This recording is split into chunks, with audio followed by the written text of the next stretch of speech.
বিমান যেখানে আকাশে উড়ানোর কথা সেখানে আকাশে না উড়িয়ে তুরস্কে বিশালাকার একটি বিমান সরকারি নির্দেশে ডুবিয়ে দেওয়া হলো সাগরের পানি নিচে।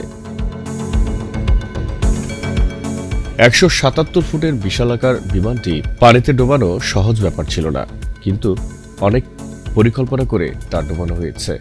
কারণটা বেশ চমকপ্রদ। বিদেশি পর্যটক ও ডাইভারদের কাছে তুরস্কের আকর্ষণ আরও বাড়ানোর জন্যই এই কর্মপন্থা।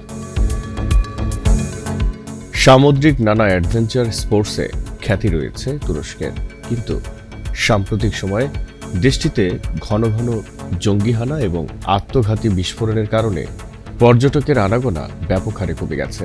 তাই সি ডাইভারদের কাছে জনপ্রিয় করতে বিমান ডোবানোর এই অভিনব সিদ্ধান্ত কর্তৃপক্ষের। পর্যটক টানতে দক্ষিণ পশ্চিম তুরস্কের এজিয়ান সমুদ্রে ডুবিয়ে দেওয়া হয় জেট A300-কে।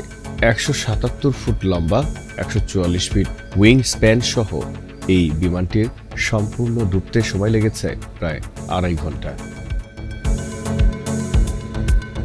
সাগরের মধ্যে ডুবে থাকা বিমানটি কৃত্রিম রিফ হিসেবে কাজ করবে।